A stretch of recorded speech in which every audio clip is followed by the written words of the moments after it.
मित्रों प्रणाम।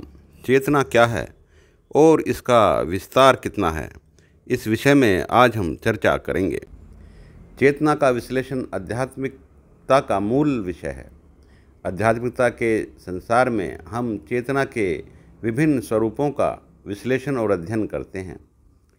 चेतना के अनेक आयाम हैं और उनकी विभिन्न विशेषताएं हैं और सिद्धांत हैं, जिनको अलग अलग नाम से संबोधित करते हैं। चेतना इस प्रकृति का मूल तत्व है, जिसके कारण इस प्रकृति का संचालन होता है। यही तत्व जीवन को संचालन करने के लिए उत्तरदायी है। इस प्रकृति में ऐसा कोई परमाणु नहीं जिसमें चेतना न हो। चेतना का संबंध केवल निर्जीव और सजीव से ही नहीं, बल्कि इस प्रकृति और इस यूनिवर्स के प्रत्येक परमाणु से है। जब चेतना का विषय यूनिवर्स या सार्वभौमिकता के संदर्भ में होता है तो इसका नाम ब्रह्म और ईश्वर हो जाता है, और जब चेतना का विषय किसी व्यक्ति, प्राणी या किसी विशेष वस्तु के संदर्भ में होता है तो इसका नाम आत्मा हो जाता है। मूल रूप से ब्रह्म तत्व, ईश्वर तत्व, आकाश तत्व, गुरुत्व, आत्मा सभी चेतना के अलग अलग आयाम हैं। अगर हम व्यक्ति के विषय में बात करें तो व्यक्ति का संबंध केवल उसके अपने जीवन के मूल तत्व आत्मा से ही होता है। इसलिए मनुष्य ध्यान का प्रयोग करके अपने अंदर छुपे हुए चेतना के विभिन्न आयामों तक पहुंचने की कोशिश करता है। चेतना का विस्तार अनंत होता है, इसलिए जैसे जैसे हम शांत होते जाते हैं वैसे वैसे ही विस्तार की ओर बढ़ते जाते हैं, और हमारे मन का विस्तार भी अनंत होता जाता है। जब बात चेतना के संदर्भ में होती है तो जीवन और मृत्यु का विचार समाप्त हो जाता है, क्योंकि चेतना इस ब्रह्मांड के हर कण में उपस्थित होती है। इसको दूसरे शब्दों में यह भी कहा जा सकता है कि प्रत्येक पदार्थ का मूल अस्तित्व चेतना ही होता है। चेतना ही अनेक आयामों में प्रकट होती है। पदार्थ चेतना का स्थूल रूप या तीसरा आयाम है। पदार्थ का विश्लेषण अनेक स्तर पर किया जा सकता है, परमाणु से लेकर ब्लैक होल तक, परंतु पदार्थ का विश्लेषण करना हमारा विषय नहीं है। हमारा विषय जीवन की उस मूल शक्ति को पहचानना है जो जीवन के लिए उत्तरदायी है। अगर जीवन के संदर्भ में हम चेतना का विश्लेषण करें तो चेतना आत्मा से लेकर चेतन मन तक होती है। आत्मा से अचेतन, अचेतन से अवचेतन और अवचेतन से चेतन तक चेतना का विस्तार मनुष्य के जीवन में रहता है। क्योंकि आत्मा इतना सूक्ष्म तत्व है तो उसकी खोज तो नहीं की जा सकती, क्योंकि आत्मा अनुभव से परे है। आत्मा को केवल हम परिकल्पना ही कह सकते हैं। जिसका अनुभव नहीं किया जा सकता उसको केवल परिकल्पना ही कहा जा सकता है। बहुत कोशिश करने के बाद हम केवल अपने अवचेतन मस्तिष्क में ही पहुंच सकते हैं, जिसके अंदर चेतना का चौथा आयाम अर्थात समय होता है और उससे जुड़ी हुई घटनाएं होती हैं। इसलिए आत्मा और अचेतन के संदर्भ में मौन रहना ही पड़ता है।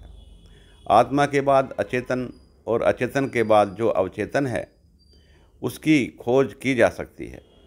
मनुष्य सारा जीवन आत्मचिंतन और ध्यान के माध्यम से अपने अचेतन में जाने का प्रयास करता है और उसे सफलता भी मिलती है, क्योंकि प्रत्येक मनुष्य के पास अवचेतन में जाने की शक्ति होती है। थोड़े से प्रयास करने से वह अपने अवचेतन मन की खोज कर सकता है। जीवन की टाइमलाइन भी अवचेतन में ही संरक्षित रहती है। कोई भी मनुष्य अपने अवचेतन में जाकर के अपनी टाइमलाइन के सहारे अपने भूत और भविष्य में घटित घटनाओं को जान सकता है। जब चेतना चेतन मस्तिष्क के स्तर पर आती है तो इच्छाओं का रूप ले लेती है, जिससे वह शक्तिशाली हो जाती है, क्योंकि इच्छाएं जीवन की ऊर्जा का प्रयोग करके अत्यधिक प्रभावशाली बन जाती हैं। इसलिए मनुष्य की मूल शक्ति उसकी इच्छा शक्ति में ही रहती है। मनुष्य अपनी इच्छा शक्ति से आसपास के वातावरण को प्रभावित कर सकता है, किसी व्यक्ति के जीवन को भी प्रभावित कर सकता है तथा अपने जीवन को शक्तिशाली बना सकता है। चेतन मस्तिष्क को आप दूसरे शब्दों में जीवन की ऊर्जा कह सकते हैं। हमारा जीवन इच्छाओं से ही संचालित होता है, जिनको हम प्राकृतिक इच्छाएं कह सकते हैं। जीवन को संरक्षित रखना जीवन की पहली इच्छा है। इस प्रकार हम जीवन की इच्छाओं को 3 रूपों में बांट सकते हैं। प्रथम भोजन की इच्छा, दूसरी अपने आप को सुरक्षित रखने की इच्छा और तीसरी विस्तार की इच्छा। विस्तार भी मनुष्य 2 प्रकार से करता है, एक आध्यात्मिक विस्तार और दूसरा बायोलॉजिकल विस्तार। आध्यात्मिक विस्तार का संबंध मनुष्य के सामाजिक बंधनों से मुक्ति होता है। आध्यात्मिक विस्तार का अर्थ केवल मर्यादाओं, परंपराओं और अतिलिप्तताओं की मुक्ति से ही होता है, और बायोलॉजिकल विस्तार अपना प्रतिरूप अपनी संतानें पैदा करने से होता है। इस प्रकार जीवन की चेतना भोजन, सुरक्षा और विस्तार इन्हीं 3 रूपों में प्रस्फुटित होती है। इस प्रकार चेतना का विस्तार जीवन से लेकर के प्रत्येक पदार्थ तक होता है और पदार्थ से लेकर सारे ब्रह्मांड तक फैला रहता है। यह चेतना ही है जो हमारे जीवन और इस ब्रह्मांड के बीच में संबंध स्थापित करती है, और उसी की खोज में मनुष्य निरंतर लगा रहता है। चेतना अनंत आयामों में विद्यमान रहती है।